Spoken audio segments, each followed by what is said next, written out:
नमस्कार दोस्तों, मैं ए.आर. आज़ाद, संपादक दूसरा मत। आज हम आपके साथ मिलकर अफ़गानिस्तान और भारत के संबंधों पर चर्चा करेंगे।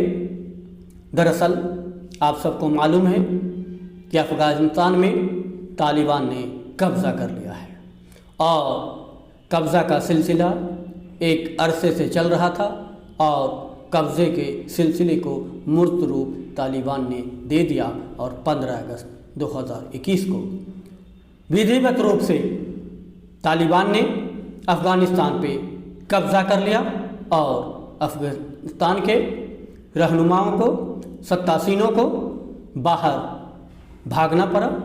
आप जानते हैं कि भारत और अफ़गानिस्तान का रिश्ता बहुत ही मजबूत रहा है, प्रगाढ़ रहा है। कूटनीतिक तौर पर भी भारत और अफ़गानिस्तान के रिश्ते मजबूत रहे हैं। यही वजह है कि भारत ने बुनियादी ढांचा पे यानी अफ़गानिस्तान के बुनियादी ढांचा पे काफ़ी इन्वेस्ट किए हैं, काफ़ी रुपये खर्च किए हैं और अब जब अफ़गानिस्तान में तालिबान का शासन है तो जाहिर सी बात है कि भारत की चिंता बढ़ गई है। भारत की माथे पर एक शिकन पड़ गया है और उसकी वजह यह है कि वो तालिबान के साथ अपने संबंध को किस रूप में रखे, बातचीत करे तो किस तरह से बात करे और बातचीत की शुरुआत कैसे करे। ये स्थिति भारत के सामने आ चुकी है और भारत के सामने एक ये स्थिति ये भी अब पहुंच चुकी है कि भारत को हर हाल में तालिबान के साथ बात करना पड़ सकता है। इसलिए बात करनी पड़ सकती है कि तालिबान में पूरे अफ़गानिस्तान पे कब्ज़ा कर लिया है और वो साझा सरकार बनाने की कोशिश में जुटा हुआ है। ये कितना कारगर होगा, वो सरकार कितनी सफल होगी, तालिबान अफ़गानिस्तान में कितना कामयाब होगा, कितने दिनों तक कामयाब रहेगा। लेकिन तालिबान अभी इस समय मौजूदा हालात में अफ़गानिस्तान पे कब्ज़ा कर लिया है, अपना आधिपत्य जमा लिया है और एक तरह से शासन के प्रमुख में तौर पर उसकी भूमिका है और उस भूमिका को नकारा नहीं जा सकता है, इसलिए कि कई देश तालिबान की इस भूमिका को स्वीकार कर लिए हैं। रूस ने स्वीकार कर लिया है, चीन ने स्वीकार कर लिया है, ईरान ने स्वीकार कर लिया है, ताजिकिस्तान ने स्वीकार कर लिया और पाकिस्तान ने स्वीकार कर लिया। और यही वजह है कि तालिबान अपने आप को मजबूत स्थिति में दिख रहा है और उसकी मजबूती का जो भी कारण हो, लेकिन उसने भारत के संदर्भ को लेकर कुछ ऐसे बयान दिए हैं जिससे जाहिर है कि भारत और अफ़गानिस्तान के बीच के मधुर संबंध को मधुर बनाए रखा जाए। और एक जो तालिबान का जो सबसे बड़ा बयान आया है कि उन्होंने पाकिस्तान को अपना दूसरा घर बता दिया है, तो जाहिर सी बात है भारत के लिए ये चिंता का विषय है कि आखिर तालिबान का पाकिस्तान के साथ इतना प्रेम है तो क्यों है। तालिबान का ईरान के साथ भी प्रगाढ़ प्रेम दिख रहा है, रूस के साथ दिख रहा है और चीन के साथ तो दिख ही रहा है। तो जाहिर सी बात है कि तालिबान बड़ी तेज़ी के साथ अपने पड़ोसी राष्ट्रों को खुश करने में जुटा है, उनके साथ संबंध बनाने में जुटा है और यही संबंध देश के बाकी लोगों के लिए भी एक चिंता का विषय है और ख़ास करके भारत के लिए चिंता का विषय है कि भारत का अफ़गानिस्तान के साथ एक लंबा सौहार्दपूर्ण वातावरण में मैत्री रही है और उस दोस्ती में व्यापार भी रहा है और उसी व्यापार के मद्देनज़र भारत ने अफ़गानिस्तान में काफ़ी इन्वेस्ट किया। अब उस निवेश का क्या असर पड़ता है, वो कहाँ तक मामला आगे बढ़ता है, वो सब कुछ डिपेंड करेगा तालिबान के साथ भारत के क्या रिश्ते हैं और भारत के क्या रिश्ते भविष्य में रहेंगे। अभी भारत और तालिबान के बीच में जो कूटनीतिक तौर पर जो सार्वजनिक स्थिति है उसमें यही लग रहा है कि भारत तालिबान के साथ कोई बातचीत नहीं कर रहा है।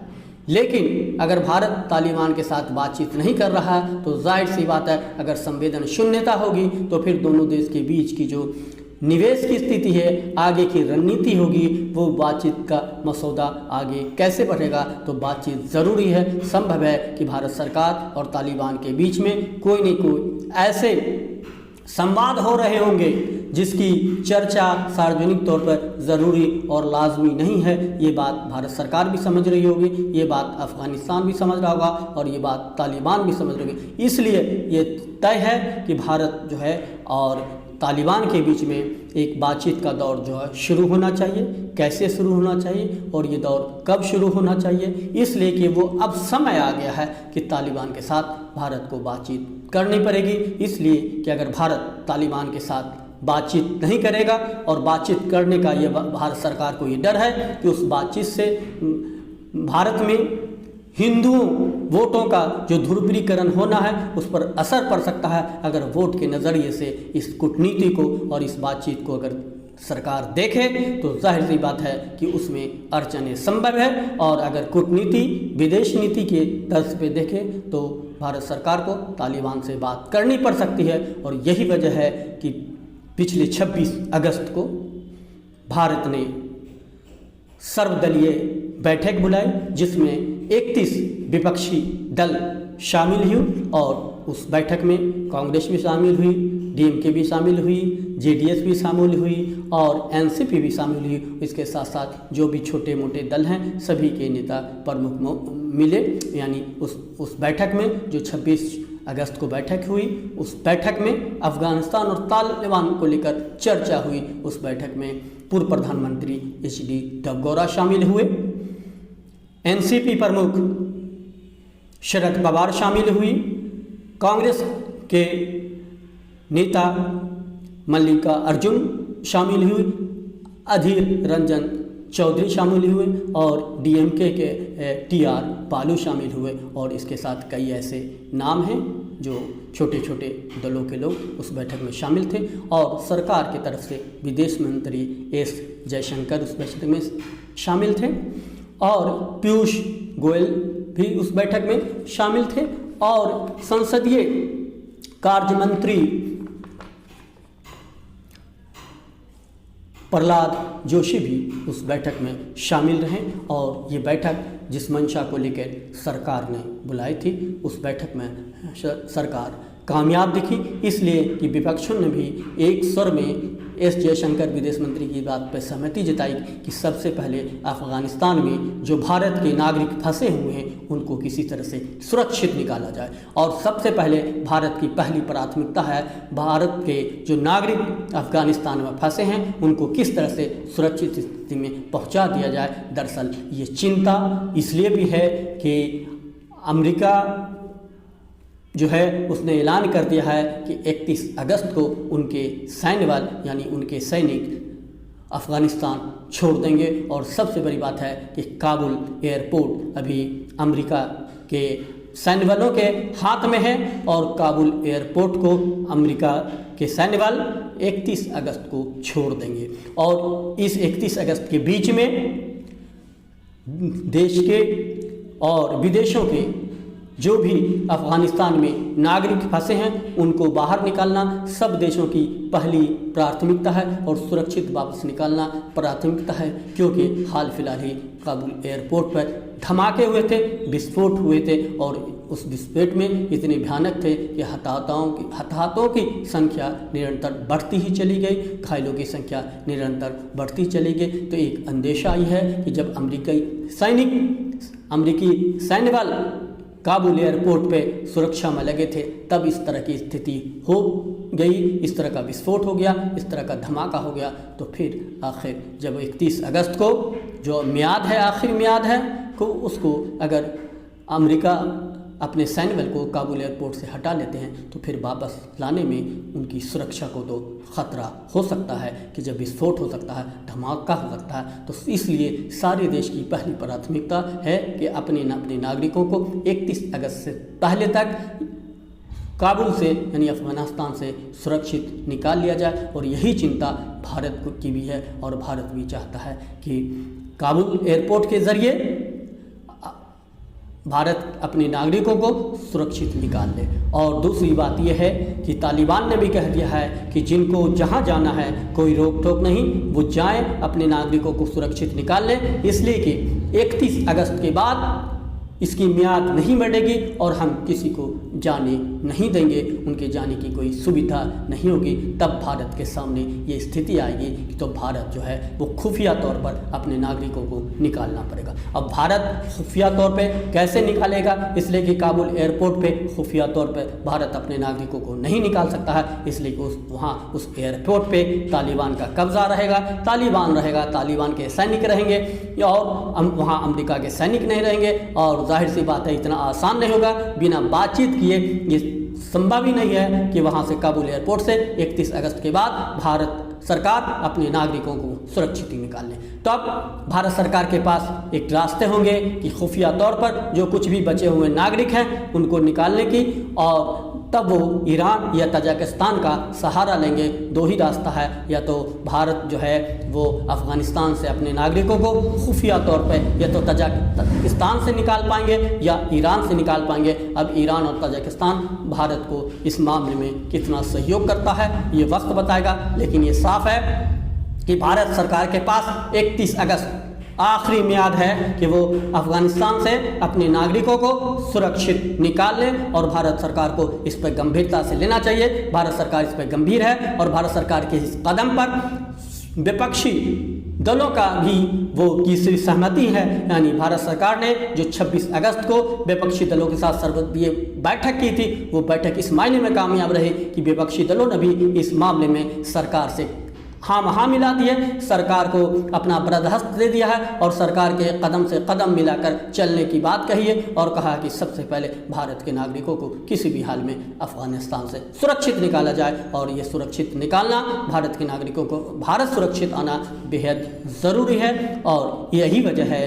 कि अब ये लगने लगा है कि 31 अगस्त कल है, आने वाला समय बहुत कम है, और यह 24 घंटे के अंदर 36 घंटे के अंदर ही एक वक्फा है जिसमें भारत के नागरिकों को अफगानिस्तान से सुरक्षित निकालना है, तालिबान से सुरक्षित निकालना है। और अगर भारत इसमें थोड़ी सी भी दिक्कत में पड़ गए और थोड़ी सी लापरवाही हो गए तो भारत के नागरिकों के लिए सुरक्षित निकल पाना बहुत आसान नहीं होगा। तब एक स्थिति ऐसी बनती है कि भारत सरकार को तालिबान के साथ बात करनी ही पड़ सकती है। इसलिए तालिबान के साथ बिना बात किए भारत के नागरिकों को सुरक्षित निकालना आसान नहीं होगा। इसलिए कूटनीति के तौर पर संभव है कि भारत सरकार के विदेश मंत्री एस जयशंकर कुछ न कुछ कूटनीतिक तौर पर तालिबान के साथ बातचीत कर रहे होंगे, इसलिए कि उनको भी अंदाज़ा है, ये दूसरे देशों को भी अंदाज़ा है कि 31 अगस्त की जो म्याद है उस म्याद में सब राष्ट्र अपने नागरिकों को नहीं निकाल सकते। संभव है कि कुछ लोग बच जाएं, तब तो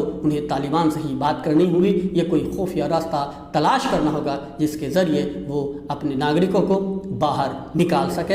ये एक स्थिति है और इस स्थिति में को भारत सरकार भी समझ रहे, इस स्थिति से तालिबान भी वाकिफ़ है। लेकिन भारत सरकार और तालिबान के बीच एक द्वंद्व भी है। वो द्वंद्व है कि हाल फिलहाल में सोमनाथ में प्रधानमंत्री मोदी जी ने तालिबान पर एक वाक्य बोला था, उस वाक्य को तालिबान ने आतंकी सत्ता वाला बयान समझा। दरअसल सोमनाथ में कई परियोजनाओं का उद्घाटन करते समय बिना तालिबान का नाम लिए देश के प्रधानमंत्री, भारत के प्रधानमंत्री नरेंद्र मोदी जी ने कहा था कि आतंक के बलों से साम्राज्य खड़ी करने वाली सोच किसी कालखंड में कुछ समय के लिए भले ही हावी हो जाए, लेकिन उसका अस्तित्व कभी अस्थायी नहीं होता। वो ज़्यादा दिनों तक मानवता को दबा कर नहीं रख सकता। और ये बयान जो प्रधानमंत्री ने सोमनाथ में दिया था, उस बयान को लेकर तालिबान में जो है वो थोड़ी एक हलचल मच गई और तालिबान ने भी त्वरित प्रतिक्रिया व्यक्त करते हुए भारत को सचेत किया, आगाह किया, चेतावनी दी और साफ लहजे में कहा कि भारत को अफगानिस्तान के आंतरिक मामलों में हस्तक्षेप नहीं करना चाहिए। ये अफगानिस्तान का अपना आंतरिक मामला है और इस पर भारत को कुछ कहने की ज़रूरत नहीं है, भारत को इस पर हस्तक्षेप करने की ज़रूरत नहीं है। यानी तालिबान को प्रधानमंत्री का ये बयान काफ़ी नागवार गुजरा था और इसलिए तालिबान ने तुरंत त्वरित प्रतिक्रिया दे दी और साफ ये कह दिया कि भारत अफगानिस्तान के मामले में हस्तक्षेप न करे, यानी भारत अपनी कोई राय अफगानिस्तान और तालिबान को लेकर पेश न करे। और इसकी वजह यह भी है कि तालिबान ने अभी हाल फिलहाल में कश्मीर को लेकर भारत के मुद्दे पर साफ कह दिया था कि कश्मीर भारत का आंतरिक मामला है, यानी उन्होंने गेंद भारत सरकार के पाले में पहले ही डाल दिया था कि भारत जो है अफगानिस्तान को लेकर कोई टिप्पणी नहीं करे। बावजूद उसके प्रधानमंत्री नरेंद्र मोदी का सोमनाथ में दिया गया यह बयान तालिबान को काफ़ी चुभ गया और तालिबान ने इसे कांटे की तरह महसूस किया। और यही वजह थी कि तालिबान ने त्वरित प्रधानमंत्री के भाषण पर त्वरित प्रतिक्रिया दे और प्रतिक्रिया में कहा कि भारत हमारे आंतरिक मामलों में हस्तक्षेप नहीं करे। जाहिर सी बात है कि भारत सरकार भारत के प्रधानमंत्री नरेंद्र मोदी ने जो बात कही वो बात तालिबान पर भी लागू है, अफगानिस्तान पर भी लागू है, पाकिस्तान पर भी लागू है, हिंदुस्तान पर भी लागू है। यानी कि वो बात सही है कि आतंक के बलों से साम्राज्य खड़ी सोच किसी कालखंड में कुछ समय के लिए भले ही हावी हो जाए, लेकिन उसका अस्तित्व कभी अस्थायी नहीं होता। वो ज़्यादा दिनों तक मानवता को दबाकर नहीं रखा जा सकता। ये बयान इसलिए महत्वपूर्ण है कि इस तरह की बातें भारत में भी हो रही है। कई सूबों के मुख्यमंत्री और केंद्र की तरफ से भी कई बार ऐसा लगता है कि मानवता को दबाने की कोशिश की जा रही है।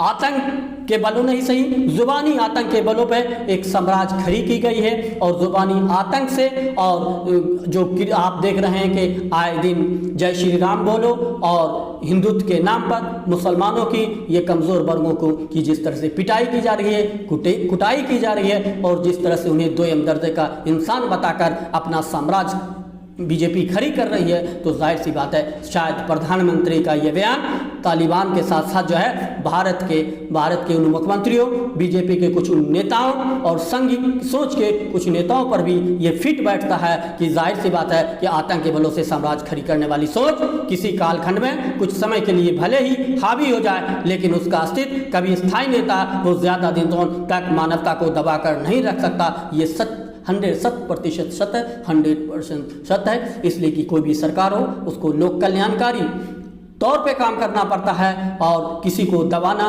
किसी को उठाना एक सरकार का काम नहीं है। समानता सरकार का काम हो, उद्देश्य होना चाहिए और कोई भी अच्छी सरकार जो है वो मानवता को दबाने का कभी काम नहीं करती है। मोदी जी को मैं इस बात को याद रखने के लिए धन्यवाद देता हूं कि कम से कम मोदी जी को के अंदर एक भावना तो पैदा हो गई है कि चलो किसी को दबा के शासन नहीं किया जा सकता है। और अगर मोदी जी स्वयं में आकलन करें तो अपने अंदर की जो इस तरह की कमी है उसको दूर करेंगे। उनके सूबे के जो मुखिया इस तरह के काम कर रहे हैं उनको भी सचेत कर रहे हैं। हो संभव है कि उनके लिए भी यह बयान सर्वव्यापी बयान आप कह सकते हैं, सूबे के लिए भी, देश के लिए भी, विदेश के लिए भी, यानी संपूर्ण राष्ट्र के लिए ये बयान बहुत ही उपयोगी है, बहुत ही कारगर है। सबको इस पर सोचना चाहिए और तभी देश आगे बढ़ेगा। और जाहिर सी बात है कि अब भारत की कूटनीति क्या कहती है, भारत किस तरह से जो है वो तालिबान के साथ बात करेगा, किस तरह से अफ़गानिस्तान के साथ अपनी स्थिति को मजबूत करेगा। इसलिए कि भारत के जो लोग अफ़गानिस्तान में फंसे हैं उन्हें 31 अगस्त 2021 तक किसी भी हाल में वहाँ से सुरक्षित निकालना है। कैसे निकालना है इसलिए कि समय अब एकदम नहीं रहा और इस कम समय में भारत की कूटनीति कितनी कारगर होती है, कितनी कामयाब होती है। सबके सब जो अफ़गानिस्तान में फंसे हैं भारतीय नागरिक हैं, उनकी सुरक्षा हमारी पहली प्राथमिकता है, देश की पहली प्राथमिकता है। देश के विदेश मंत्री एस जयशंकर ने भी साफ कह दिया कि अफ़गानिस्तान से भारत के नागरिकों को यानी अपने देश के नागरिकों को सुरक्षित लाना हमारी पहली प्राथमिकता है और इस प्राथमिकता